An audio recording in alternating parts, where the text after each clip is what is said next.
Good morning and welcome to Ahavah. As jy dalk wonder hoekom ek Engels praat vanoggend, dis omdat John met ons gaan praat oor In the Eye of the Storm. But first, I think there's some birthdays to celebrate.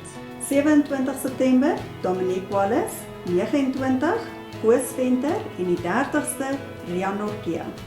Ons wil ook van die geleentheid gebruik maak om vir elke persoon wat ons almal veilig hou gedurende die COVID tydperk baie dankie sê. Baie dankie aan ons dokters, verpleegsters, frontline workers, ambulanspersoneel, brandweermanne, polismanne en vroue natuurlik. Al die mense, maak nie saak wie is nie, wat sorg dat ons veilig is. Ons wil ook baie dankie sê vir elkeen van julle wat julle maskers dra en wat julle hande sanitize om ons te help ook om veilig dan by mekaar te kom by Bergvallei. Ons wil ook vandag vir elkeen bid wat dalk enige simptome het van COVID-19 of griepsimptome of wat ook al. So, kom ons dink aan elke persoon wat siek is in hierdie oomblik. Vader, ons kom in hierdie oomblik na U toe en ons kom bid en ons kom vra dat U elke persoon wat siek is, wat simptome het van COVID-19, dat U met elkeen van hulle sal wees. Here, ons wil kom bid dat U regtig waar hulle sal bewaar. Ons weet dat hierdie virus soos wat ons dit verstaan, die longe van 'n persoon aanval. Ons wil bid, Here, dat U elke persoon se asemhalingsstelsel sal bewaar en dat U elke persoon, Here, wat hierdie virus onderlede het, dat U hulle sal genees in die naam van ons koning Christus Jesus. Dankie, Here, dat ons as gemeente saam kan staan en saam kan bid ook vir elkeen wat siek is, maar ook dat ons aan die ander kant kan dankie sê vir elke persoon, elke dokter, elke werker, maak nie saak wat hulle beroep is nie, wat hulle eie lewens in gevaar stel, om te sorg dat ander mense okay aan die ander kant uitkom.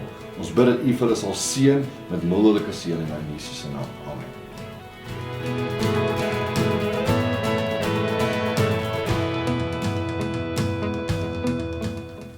Good day everyone and welcome to the word for the week.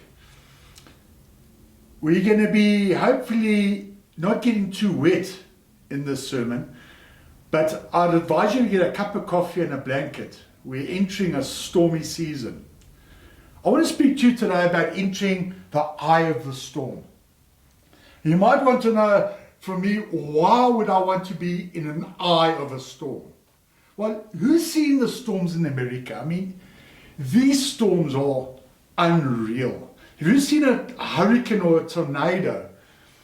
As you see this thing coming to you, you see it lifting up houses and cars and buildings and flinging them all around. But as you go through the middle of the storm, you get to the center, it's dead quiet. You can actually look up and there up top there you see the sun shining. Dead quiet. But if you look on the sides of you, you see this chaos reigning around you. I mean, if you look around what's happened lately in the world, I mean, the chaos that's happening everywhere. Suddenly we have to wear masks wherever we go. I mean, my hands have never been so clean from washing and sanitizer. I mean, we aren't even allowed to kiss our mother-in-laws or give them a hug anymore. I mean, that's disastrous. I mean, we can't even come close to each other. We have to keep distancing. Do you see how the whole world's been turned on its head? And that brings me to my verse for the day. Matthew 14, verse 24 to 29. And it says, "And the boat was already a considerable distance from land, buffeted by the waves because the wind was against it.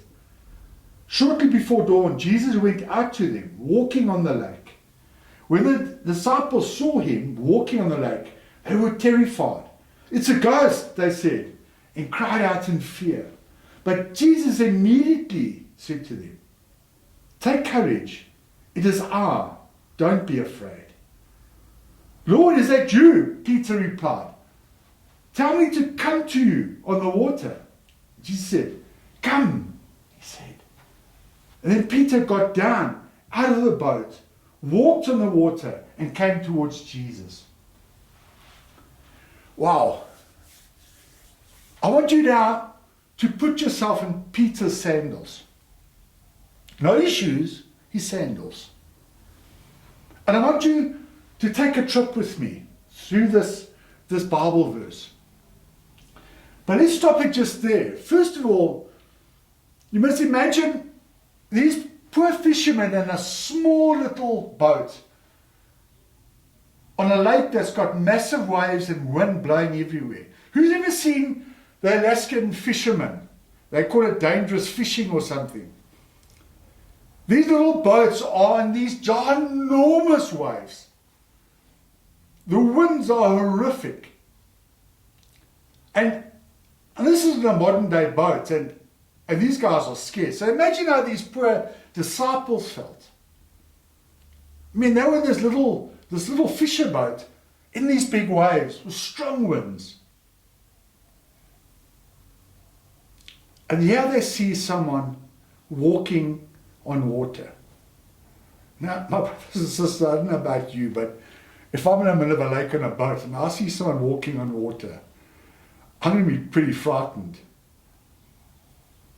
And the first thing, Jesus sees that they are frightened, and he says to them, take courage, it's I. You see, Peter then needed to confirm. He needed to confirm that was Jesus. I mean, isn't it the same in our own personal lives? That we often go in prayer to the Lord and we ask the Lord to help us with our finances or with troubles that we have at work, or maybe we've lost our job or we need healing. And we often sit there in doubt sometimes. We're confused. We don't know what's happening. And we need that confirmation sometimes when the Lord gives it to us. That God is giving this to us. And I wanted to stop there. And I want us to look at something. A friend of mine, Gus, good friend of mine, he started Bible study with his family in the lockdown period. And he said it was his night to bring a Bible study. And he didn't know what he was going to tell his children. And he remembered something his dad showed him with a stick. And Gus took this broomstick and he put it in his hand. And he told the kid, just balance this stick in your hand. And he was balancing it like this. But as he looked down, the stick falls. And you might be saying to me, well, what's that got to do with the eye of the storm? Well, my brothers and sisters, let's look at it. Let's look at Matthew 14, verse 30. And it says here in the word, but when he saw the wind, he was afraid, and beginning to sink, cried out, Lord, save me. Peter was doing fine. Peter was actually, when he stepped out of the boat, he was focused on Jesus. He had Jesus in his eye. He had faith that Jesus was going to see him walking all the way to him. He knew Jesus was watching him.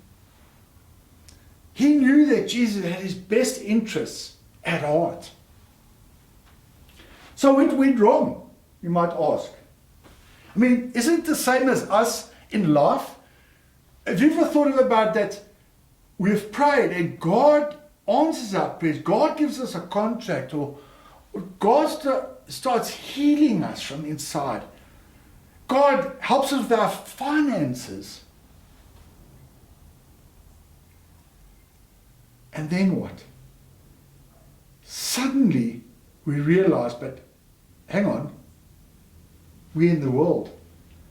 Don't we live in the world? Things happen.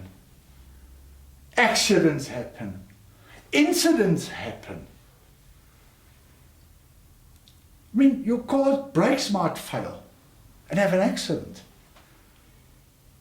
Suddenly, the people don't pay you and you have a cash flow problem.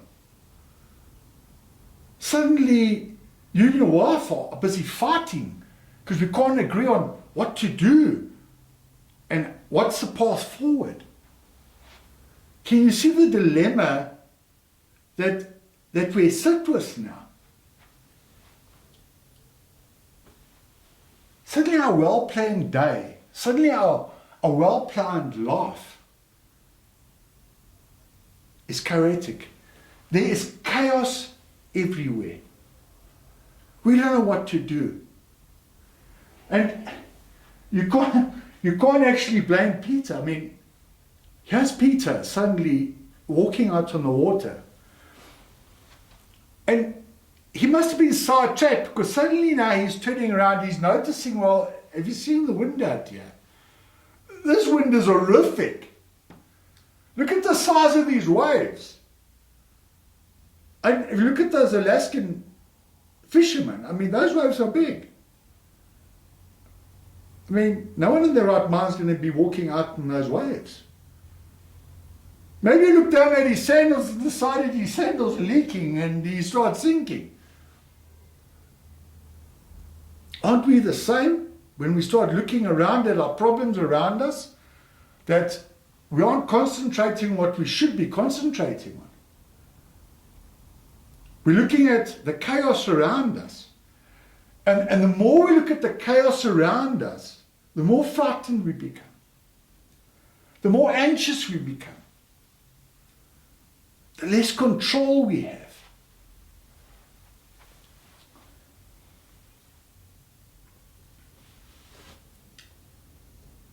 In the eye of the storm, that's where we want to be. See, my brothers and sisters, we're always going to have storms in life. Whether we're children of God or we're part of the world, there are always going to be storms. And you might say, but yeah, I can run away from the storm and I can go around the storm. Unfortunately, there are storms that you won't be able to get away from. There are storms that you're going to have to go through in life. There are storms that are going to break you. There are storms that are going to try and rip you to pieces. So what is the glue that holds a child of God together? What is the glue that holds us, that keeps us focused? And I want to go towards Matthew 14, verse 31. And immediately Jesus reached out his hand and caught him. You of little faith, he said, why did you doubt? You see, if God gave us financial help, and God gave us a contract, and God healed us, do you really think that God is just going to leave us there? And here God is telling us, Jesus is telling Peter, why do you have little faith in him? I want you to see the bigger picture. And I want us to look at the relationship we have with God. And I want to demonstrate this by showing you another stick. A stick that made an ultimate sacrifice. That held the person who made the ultimate sacrifice for us. And with this stick, as we raise it up, represents the relationship that was repaired through the person who hung on the cross, Jesus Christ. That we now, as children of God, we've got a relationship with the Father. We can now spend time in prayer. We can seek God with all our heart. And when this relationship is strong, when we are seeking God with all our heart, here's the glue that holds us all together. That it doesn't matter what trouble you have in your relationships, on your horizontal life. The winds can be turning and swirling around you, causing chaos. The glue that holds your life together gives you a balance. It gives you peace. It gives you stability. Because you know your Father in heaven, He's got His hand out there, wanting to pull you out any time that you find that you are lacking. Brothers and sisters, to go back to the eye of the storm. We'll never be able to run away from our storms. We're always going to be able to go through a storm. Somewhere in our life, we're going to hit storms. But let's rather go through the storm and hit the eye. Where in the eye we can see the light. We'll have security. We'll have peace. And from these bases, isn't it easier handling your problems? Isn't it easier to look out and see what's going on around? And know that the Father, as you look up, has got you. He secured you through His Son Jesus Christ, who died on the cross for us, who died for our relationships. If we could learn what forgiveness is about, what about love is all about, aren't these the glue that holds relationships together? Love, forgiveness. And who do we glorify for this? We glorify God, who gave His only begotten Son to be the ultimate sacrifice that we could have an eye in our storms. My prayer is that you'll go out today and let's not run away from our storms, but let's head into our storms. Let's get through our storms, that we may hit the eye, where we may sit down in peace at our Father's feet and know that He's looking after us. Have a blessed day. In die omstandighede waarin ons huidiglik bevind, is daar baie mense wat hinker na deurbraak. Marius begin volgende week met 'n splinternuwe reeks, deurbrake. Jy wil dit nie mis nie. 8:30 en 10:00 by Bergvallei of net hier op die Ahavah Kanaal.